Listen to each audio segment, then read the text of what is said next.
Class 9 का जो है साइंस चैप्टर का साइंस सब्जेक्ट क्या है? साइंस है चैप्टर जो है 5वां। और क्लास कितना है? 9th का है। जीवन की मौलिक इकाई।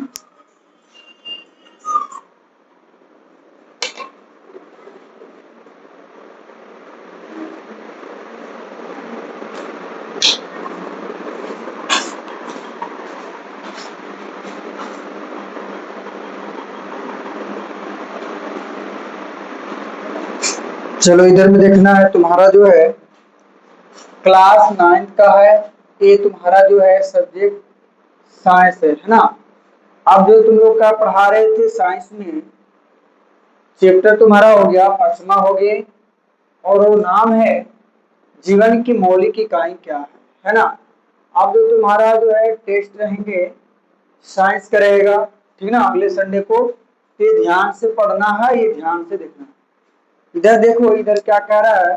पहला प्रश्न है कि एक कोशिका जीवों के उदाहरण दीजिए। जैसे कह रहा है कि एक कोशिकीय जीव कौन कौन होते हैं, तो एक कोशिकीय जीव का नाम पूछ रहा है। तो एक कोशिकीय जीव तुम्हारा हो गया अमीबा और पैरामीशियम हो गया। क्या क्या आंसर हो गए? अमीबा और पैरामीशियम, है ना। अगला प्रश्न कर रहा है, दूसरा बोल रहा है कि जो है जटिल बहुकोशिकीय जीवों के उदाहरण बताइए।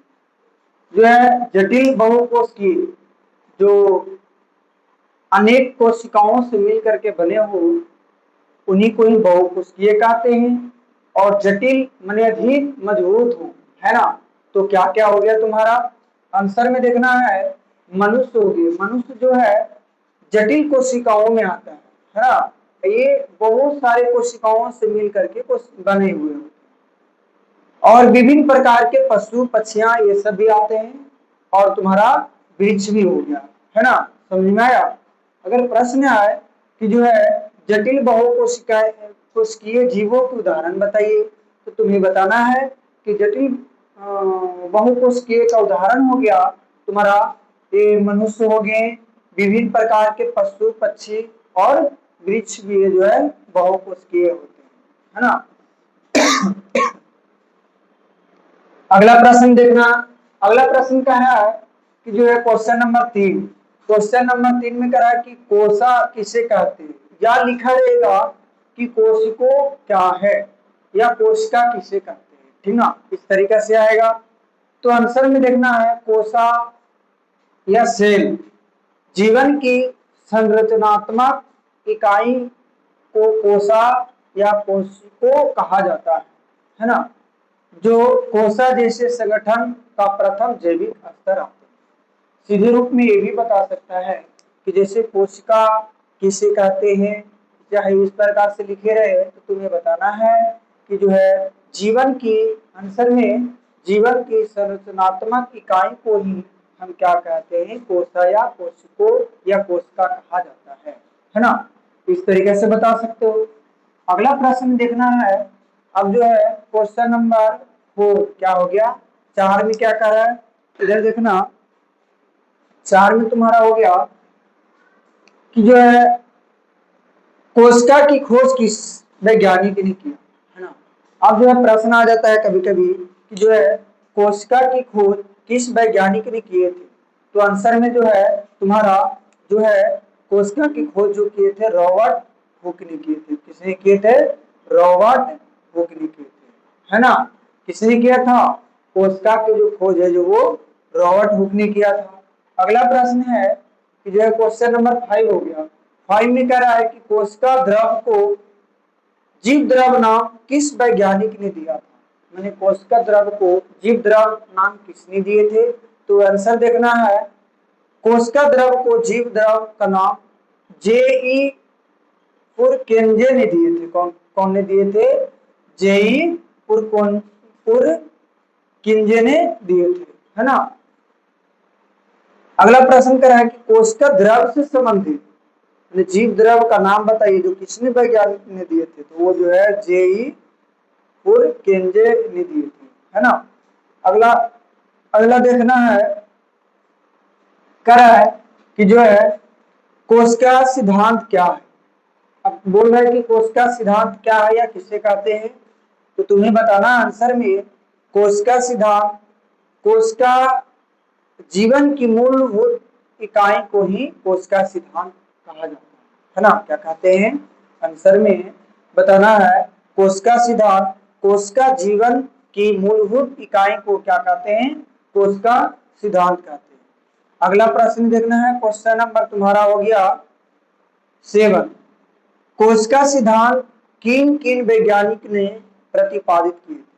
अब जो कोशिका के बारे में कौन कौन वैज्ञानिक का नाम पूछ रहा है, तो एक जो हो गया तुम्हारा आंसर में देखना एम जे सलीडन और एवं टी श्रवण ने प्रतिपादित किए थे। मैंने 2 वैज्ञानिक का नाम है, किसने किए थे, आंसर क्वेश्चन में करा है कोशिका सिद्धांत किन किन वैज्ञानिक ने प्रतिपादित किया था।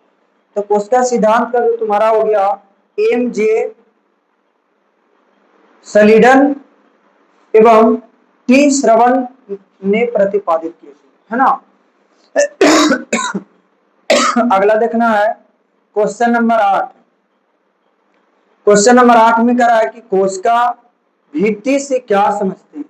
मैंने कहा कि कोशिका भित्ति है क्या या किसे कहते हैं, तो ये देखना है कि जो आंसर में कोशिका भित्ति या सेल वॉल पादप कोशिका प्लाज्मा झिल्ली के बाहर सेल्यूलोज से बनी एक परत द्वारा घिरे होते हैं, जिसे कोशिका भित्ति भी कहते हैं। मैंने कहा है कि कोशिका भित्ति क्या है या किसे कहते हैं या परिभाषा है, तो तुम्हें बताना है कि कोशिका भित्ति जो है पादप कोशिका प्लाज्मा झिल्ली के बाहर सेल्यूलोज से बनी एक परत द्वारा घिरे होते हैं, जिसे हम कोशिका भित्ति कहते हैं, है ना।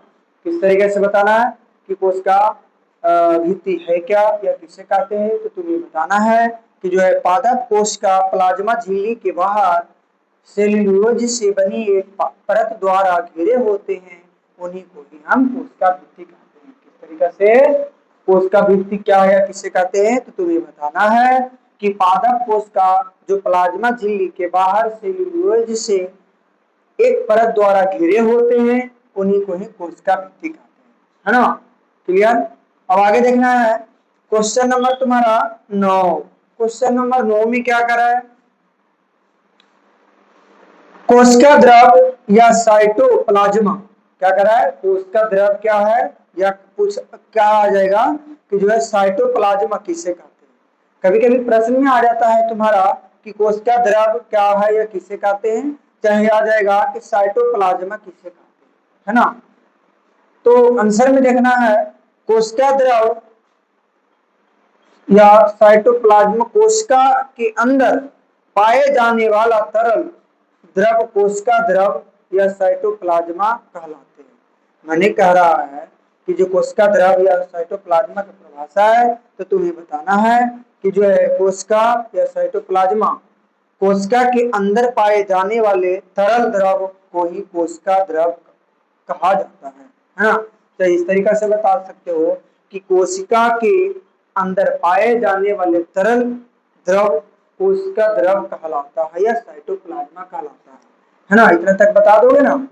अब आगे देखना, क्रया एक चिपचिपा रंगीन या समांगी या तरल या कोलाइडी अर्थात पारदर्शक पदार्थ होते हैं, है ना।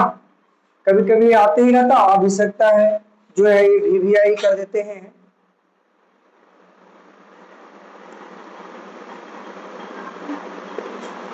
कोशिका द्रव या साइटोप्लाज्मा किसे कहते हैं, तो तुम्हें बताना है कि कोशिका के अंदर पाए जाने वाले द्रव को कोशिका द्रव या साइटोप्लाज्मा कहते हैं। इस तरीके से परिभाषा बता देना है। और आगे का रह किया जो है चिपचिपा रंगहीन समांगी तरल कोलाइड और पारदर्शी पदार्थ की तरह पाए जाते हैं, है ना। इस तरीके से बताना था। अब अगला प्रश्न देखना है, क्वेश्चन नंबर का रहा है 10। क्वेश्चन नंबर 10 में ये भी तुम्हारा जो है टेस्ट में रहेंगे, ठीक ना। तुम्हारा जो है ये सारे टेस्ट में रहेगा, तुम्हारे ये सारे याद करना है। ये देखना इधर में करा है कोशिकांग किसे कहते हैं। अब जो है कोशिका कांग क्या है, तो तुम्हें बताना है कोशिकांग कह रहा है कि कोशिका द्रव में कई अन्य जीवित संरचनाएं पाए जाते हैं जो कोशिकांग कहलाते हैं। मैंने करा है कि जो है प्रश्न आएगा कि कोशिकांग किसे कहते हैं या है क्या, तो तुम्हें बताना है कि कोशिकांग जो है सेल या ऑर्गेनेशन कोशिका द्रव में कई अन्य जीवित संरचनाएं पाए जाते हैं जो कोशिकांग कहते हैं। माने कोशिका द्रव में और अन्य कोशिका जीव संरचनाएं पाया जाता है उन्हीं को ही कोशिकांग कहते हैं। समझ में आया? फिर से समझना। करे कोशिकांग की परिभाषा बताइए, तो तुम्हें बताना है कोशिकांग या सेल ऑर्गेनेशन जो कोशिका द्रव में और अन्य जीव संरचनाएं पाए जाते हैं उन्हीं को क्या कहते हैं? कोशिकांग कहा जाता है ना। अब आगे देखना है क्वेश्चन नंबर 11। करें केंद्रक किसे कहते हैं? केंद्रक है क्या या किसे कहते हैं? तो आंसर में बताना है तुम्हारा हो गया कि केंद्रक, केंद्रक या नेचुरल्स करें केंद्रक कोशिका के अंदर पाए जाने वाली संरचना को ही केंद्रक कहते हैं। मैंने केंद्रक को तो परिभाषा इतना आसान है कि जो है अगर आएगा केंद्रक या नेचुरल्स कोशिका के अंदर पाए जाने वाली संरचना को ही केंद्रक केंद्रक कहते हैं, है ना। अगला प्रश्न है क्वेश्चन नंबर 12 देखना है। करा अंतः प्रद्रव्यीय जालिका किसे कहते हैं? अब करा अंदर अंतः प्रद्रव्यीय जालिका क्या है या किसे कहते हैं? तो देखना इधर में करा अंतः प्रद्रव्यीय जालिका करा केंद्रक से जुड़ी हुई लंबी धागनुमा असंख्य संख्याओं वाली झिल्लियों का जाल अंतः प्रद्रव्यीय जालिका कहलाता है। मैंने अंतः प्रद्रव्यीय जालिका उसे बताना है जो अंतः प्रद्रव्यीय जालिका उसे कहते हैं जो केंद्र से जुड़ी हुई और लंबी धागनुमा असंख्य संख्याओं वाली झिल्ली का जाल अंतः प्रद्रव्यीय जालिका कहलाते हैं, है ना। नहीं तो ऐसे भाई बता सकते हो कि अंतः प्रद्रव्यीय जाल किसे कहते हैं, तो तुम्हें बताना अंतः प्रद्रव्यीय जाल हम उसे कहते हैं जो केंद्र से जुड़ी हुई पतली धागनुमा जैसी संरचनाएं झिल्ली जाल बिछे हुए रहते हैं उन्हीं को अंतः प्रद्रव्यीय जाल भी कहा जाता है ना। अब आगे देखना है प्रश्न संख्या तुम्हारा 13 हो गया। राइबोसोम किसे कहते हैं? करा राइबोसोम क्या है या किसे कहते हैं? तो आंसर में देखना है करा कि राइबोसोम अंतःप्रद्रव्य जालिका की सतह पर पाए जाने वाली संरचना राइबोसोम कहलाता है। मैंने राइबोसोम किसे कहेंगे तुम्हें बताना है कि अंतःप्रद्रव्य जालिका के सतह पर पाए जाने वाली संरचना राइबोसोम कहलाती है। राइबोसोम से संबंधित पेपर में आते रहता है कि राइबोसोम है क्या या किसे कहते हैं, तो तुम्हें बताना है कि अंतःप्रद्रव्य जालिका की सतह पर पाए जाने वाली संरचना को ही राइबोसोम कहा जाता है। आगे हो गया, ये भी आते रहता है पेपर में, पूछ देगा कि जो है हरित लवक किसे कहते हैं।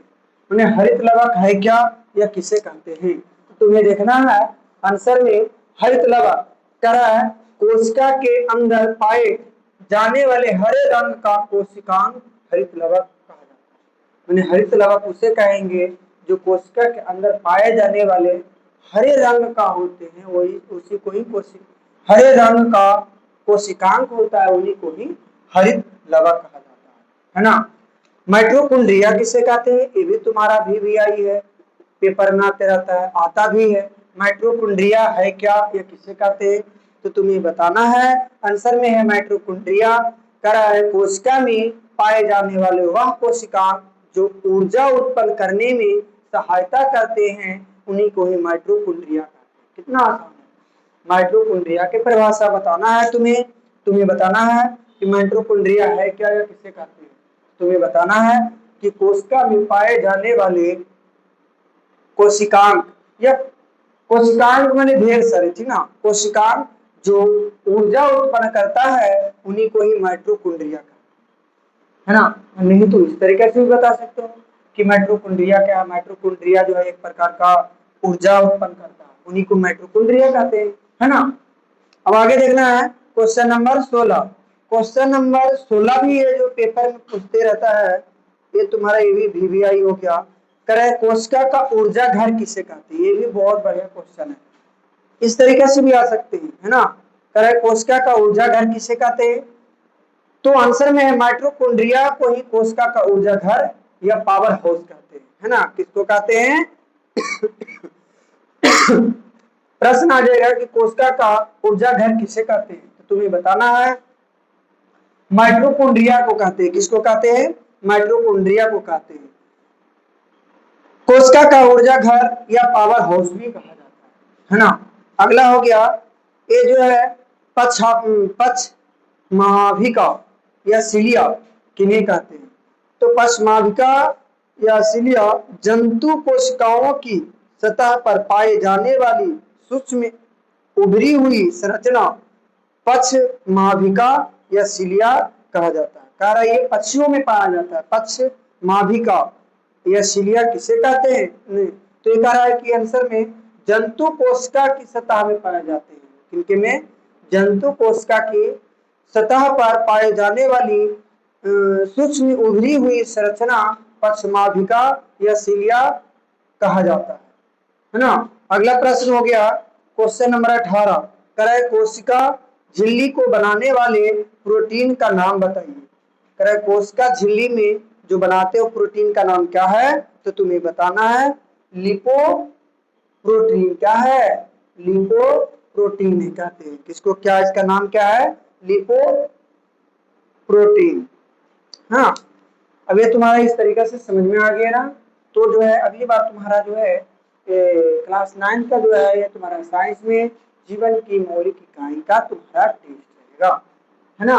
प्यारे बच्चे, अगर समझ में आया हो तो हमारे कमेंट बॉक्स में जाकर के कमेंट करें कि सर समझ में आ गया। अगर नहीं आया है तो हम दोबारा भी बताने का हम कोशिश करेंगे। और जो है और बेल आइकन घंटी दबाएं और ज्यादा से ज्यादा शेयर भी करें। लघुत्तरीय प्रश्न से, किससे, लघुत्तरीय प्रश्न में करा है करा प्रश्न एक करा लघुत्तरीय प्रश्न से क्या करा, अंतःपराद्रव्य जालिका केंद्र के कार्य बताइए। मैंने कहा कि अंतःपराद्रव्य जाल के काम क्या है, इनके बारे में बता दें। तो इधर देखना है तुम्हारा जो इनका जो काम होते आंसर में जो हो गया तुम्हारा कह है कि अंतःपराद्रव्य जालिका के कार्य या प्रोटीन संश्लेषण करने में क्या है, प्रोटीन संश्लेषण में सहायक होते हैं। क्या होते हैं, अंतःपराद्रव्य जालिका का काम जो हो गया प्रोटीन को संश्लेषण करने का काम करता है। उसके बाद जो है यह कोशिका विभाजन के समय केंद्रीय झिल्ली के निर्माण में भी भाग लेते हैं। क्या काम करते हैं, केंद्रीय की झिल्ली का निर्माण करने में भाग लेते हैं। और यह ग्लाइकोजन के उपाचन में भी सहायक करते हैं। ग्लूकोज के जो होते हैं पचाने का काम करते हैं। उसके बाद है यह केंद्रक से विभिन्न अनुवांशिक पदार्थों को कोशिका द्रव के विभिन्न अंग तक पहुंचाने का काम करता है ना। देखना इधर में फिर से अंतःपराद्रव्य जालिका के कार्य क्या क्या होते हैं, इनके बारे में बता दें। तुम्हें बताना है अंतःपराद्रव्य जालिका के कार्य प्रोटीन संश्लेषण में सहायता करते हैं। और क्या करता है कि कोशिका विभाजन के समय केंद्रीय की झिल्ली को भी निर्माण में भाग लेते हैं, है ना। और क्या ग्लूकोज को उपाचय में पचाने में भी सहायता करते हैं। इस तरीका से बताना है। और आगे कह रहा है क्या केंद्रक से विभिन्न अनुवांशिक पदार्थों को कोशिका द्रव के विभिन्न अंगों तक पहुंचाता है। इस तरीका से बताना है। समझ में आया, जैसे समझना। अगर तुम्हें प्रश्न आए कि जो है अंतःप्रद्रव्य जालिका के काम बताइए। तो तुम्हें बताना है कि अंतःप्रद्रव्य जालिका का काम जो होते हैं वो प्रोटीन को संश्लेषण का काम करते हैं। क्या करते हैं? प्रोटीन संश्लेषण में सहायता भी करते हैं। और यह कोशिका विभाजन के समय केंद्रीय झिल्ली के निर्माण में भी भाग लेता है।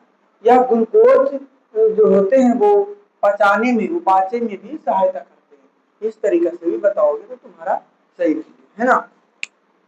अगला प्रश्न है क्वेश्चन नंबर दूसरा कर क्वेश्चन नंबर दूसरा में कि गोल्जी का या गोल्जी उपकरण के काम बताएं। यानी पेपर में तुम्हारा ये आया भी था, अभी जो है मिड टर्म वाला 9th क्लास का हुआ था साइंस का मिड टर्म का, उसमें आए थे करा है गोल्जी का या गोल्जी उपकरण के कार्य बतावे। चाहे आ जाएगा तुम्हारा अथवा करके कि गोल्जी उपकरण के कोशिका में क्या काम होते हैं, इस तरीके से भी आते हैं। तो आंसर देखना है कि गोल्जी काय या गोल्जी उपकरण के कार्य, ये लाइसोसोम का निर्माण करते हैं। क्या करते हैं? जो है गोल्जी काय या गोल्जी उपकरण या गोल्जी उपकरण की कोशिका में काम होता है, वो क्या करते हैं? वो लाइसोसोम का निर्माण करते हैं। किसका करते हैं? लाइसोसोम का निर्माण करते हैं। तुम्हें सीधे रूप से ही बताना है कि गोल्जी का या गोल्जी उपकरण जो होते हैं वो क्या करते हैं? लाइसोसोम को निर्माण करने में काम करते हैं। और आगे बता रहा है कि यह अनेक प्रकार के स्रावित पदार्थों का भी निर्माण करते हैं। क्या करता है? गोल्जी काय का काम होता है अनेक प्रकार के स्रावित पदार्थ को भी निर्माण करते हैं, है ना। आगे कराइए श्रावण द्वारा कोशिका भित्ति का निर्माण भी करते हैं। क्या करते हैं? इनका अंदर में कोशिका भित्ति को भी निर्माण करने का काम करते हैं। और कह रहा है ये अनेक कार्बोहाइड्रेट के दीर्घ अणुओं का संश्लेषण भी करते हैं। क्या करते हैं? कार्बोहाइड्रेट का भी कार्य करते हैं। आगे देखना, ये शुक्राणु जनन के समय शुक्राणु के ऊपरी भाग या एक्रोसोम का भी निर्माण करते हैं। इनका जो है बहुत तरीका से काम करता है। गोल्जी का या गोल्जी उपकरण के काम आएगा, चाहे आएगा प्रश्न कि गोल्जी उपकरण को के कोशिका में क्या काम होता है। तो तुम्हें बताना है कि गोल्जी काय का काम जो होते हैं लाइसोसोम को निर्माण करने में काम करते हैं। और बताना है कि जो है ये अनेक प्रकार के स्रावित पदार्थों का भी निर्माण करता है और स्रावित द्वारा कोशिका भित्ति का भी निर्माण करते हैं। और बताना है कि कार्बोहाइड्रेट का भी काम करते हैं, है ना। और ये शुक्राणु जनन के समय शुक्राणु के ऊपरी भाग जो होते हैं उन्हें कहते हैं एक्रोसोम का भी निर्माण करते हैं। इस तरीके से तुम्हारा जो है प्रश्न आते हैं और इस तरीके से बताना है ना। कभी कभी आता है कि प्याज के सलग पत्र की झिल्ली की कोशिका का चित्र बना। मैंने कहा है एक जो है प्याज का जो है सलग पत्र से संबंधित क्या है डायग्राम बनाने के लिए बोला। तो तुम्हें क्या करना है? उत्तर लिख करके यहाँ लिख देना है प्याज के सलग पत्र की झिल्ली की कोशिका का चित्र। अब जो तुम्हारे इस प्रकार से डायग्राम बनाएंगे, है ना। इस प्रकार से डायग्राम बनाने के बाद जो है उसके बाद हम क्या करते हैं, डायग्राम में जो दे रखे हैं उस पर हम दर्शा देते हैं। जैसे यहाँ पे ये दे रखा था, इसको दर्शाया गया, इसको नाम रख दिया केंद्रक नाम रख दिया। फिर ये भाग को क्या नाम रख दिया? कोशिका द्रव्य धागा कहा रख दिया, है ना। फिर ये वाला भाग को क्या नाम रख दिए? रिक्तिका नाम रख दिए। फिर ये वाला भाग को क्या नाम रख दिया? केंद्रित नाम रख दिया, है ना। इस तरीके से बताना है। अब आगे देखना है। अब जो तुम्हारा अगला प्रश्न करा कि निम्नलिखित घटकों के कार्य बतावे। ये तुम याद कर लोगे ना तो तुम्हारा शॉर्ट फॉर्म में इतना में जो है कोई ना कोई प्रश्न आते ही रहते आएंगे, है ना। अगर प्रश्न आ जाए कि जो है राइबोसोम का काम बतावे, है ना। क्या कह रहा है? राइबोसोम का काम क्या होता है? कार्य मतलब तो कोशिका में प्रोटीन का संश्लेषण करना राइबोसोम का काम होता है ना। एक तो प्रश्न हो गया। अगला प्रश्न बता रहा है दूसरा पॉइंट, गोल्गी काय क्या है, यानी गोल्गी काय का काम बताइए। जैसे ये बता रखा था उसी प्रकार है, तो कोशिका पदार्थों का श्रावण एवं संचयन करना एक गोल्गी काय का काम होता है ना। क्या करते हैं, कोशिका पदार्थों का श्रावण और क्या करते हैं, संचयन करना इनका काम होता है। अगला पॉइंट कर रहा है तीसरा में बता रहा है कि माइटोकॉन्ड्रिया का कार्य क्या है। क्या है, माइटोकॉन्ड्रिया का काम बताइए। माइटोकॉन्ड्रिया के काम क्या है। अगर प्रश्न आ जाएगा कि माइटोकॉन्ड्रिया का काम बताइए तो तुम्हें बताना है ऑक्सीश्वसन द्वारा ऊर्जा का उत्पादन करते। क्या करते हैं, ऑक्सीश्वसन द्वारा क्या करते हैं, ऊर्जा को निर्माण करते हैं। तुम्हें यही बताना है कि माइटोकॉन्ड्रिया का काम है ऑक्सीकरण के द्वारा क्या करते हैं, वो प्रोटीन ऊर्जा का निर्माण करने का काम करते हैं। अगला चौथा पॉइंट है रसधानी। अब रसधानी का काम क्या है इनके बारे में बताइए, है ना। तो रसधानी का कार्य देखना, कोशिका में स्रावित होने वाले पदार्थ एवं खाद्य पदार्थों का संचयन करना, ये क्या होते हैं, रसधानी का काम होता है। रसधानी का क्या काम होता है, तो तुम्हें बताना है कि जो है कोशिका में स्रावित होने वाले पदार्थ एवं खाद्य पदार्थ को संचयन करने का काम करता है रसधानी का काम होता है ना। पांचवा पॉइंट, पांचवा कह रहा है पादप या कोशिका भित्ति। क्या है, पादप या कोशिका भित्ति किससे क्या करते हैं, इनका काम क्या है। तो जो है पादप कोशिका को दृढ़ता एवं आकृति प्रदान करना करना है ना। क्या है, पादप कोशिका भित्ति का काम होता है कि जो है पादप कोशिका को दृढ़ता से विस्तार करना तथा आकृति प्रदान करना, माने बड़े में आकृति प्रदान करते हैं, ये इनका काम होता है पादप कोशिका भित्ति का काम। अगला पॉइंट देखना है सिक्स वाले पॉइंट में क्या है, क्रोमोसोम का कार्य बताइए। क्या है, क्रोमोसोम्स का काम क्या होते हैं। तो क्रोमोसोम्स का काम होते हैं, यहाँ पे बताए थे इधर देखना, अनुवांशिक लक्षणों को एक पीढ़ी से दूसरी पीढ़ी तक पहुंचाने का काम करता है क्रोमोसोम का काम, है ना। क्रोमोसोम का देखना अगला पॉइंट है, सिक्स वाला में कह रहा था कि क्रोमोसोम है क्या, क्रोमोसोम का काम बताइए। तो तुम्हें बताना है कि अनुवांशिक लक्षणों को जो एक पीढ़ी से दूसरे पीढ़ी तक पहुंचाने का काम करता है, ये क्या है, ये क्रोमोसोम का काम है। अगला प्रश्न देखना है तुम्हारा हो गया 7, क्लोरोप्लास्ट। क्लोरोप्लास्ट का काम बताइए, कार्य क्या है। तो क्या है, क्लोरोप्लास्ट जो है ये बहुत इंपॉर्टेंट क्वेश्चन भी आई है। ये जो है प्रकाश संश्लेषण की क्रिया में सहयोग करना इनका है कार्य। क्लोरोप्लास्ट या क्लोरोफिल अगर इस तरीके से है तो तुम्हें बताना है कि प्रकाश संश्लेषण क्रिया के द्वारा क्या करते हैं, सहयोग करना इनका काम होता है। प्रकाश संश्लेषण का द्वारा क्या करते हैं, वो भोजन बनाने का कार्य करता है ना। इस तरीके से बताना है। अगला देखना पॉइंट 8 नंबर में करा केंद्रिका का काम बताइए। केंद्रिका का कार्य क्या है। तो केंद्रिका का काम होते हैं आरएनए का संश्लेषण करना तथा राइबोसोम का निर्माण करना। क्या करते हैं, आरएनए का संश्लेषण करना तथा राइबोसोम का निर्माण करने का केंद्रिका का काम होता है ना। अगला देखना है 9th नंबर में प्लाज्मा मेम्ब्रेन 9 नंबर में बता रहा है प्लाज्मा मेम्ब्रेन का कार्य क्या होते हैं। तो तुम्हें बताना है कि कोशिका में पदार्थों के प्रवेश एवं निष्कासन पर नियंत्रण रखना, ये जो है प्लाज्मा मेम्ब्रेन का काम होता है। क्या करते हैं, प्लाज्मा मेम्ब्रेन का काम क्या होता है कि जो है कोशिका में पदार्थों के प्रवेश एवं निष्कासन पर नियंत्रण रखना इनका काम होता है, इनका कार्य होता है ना।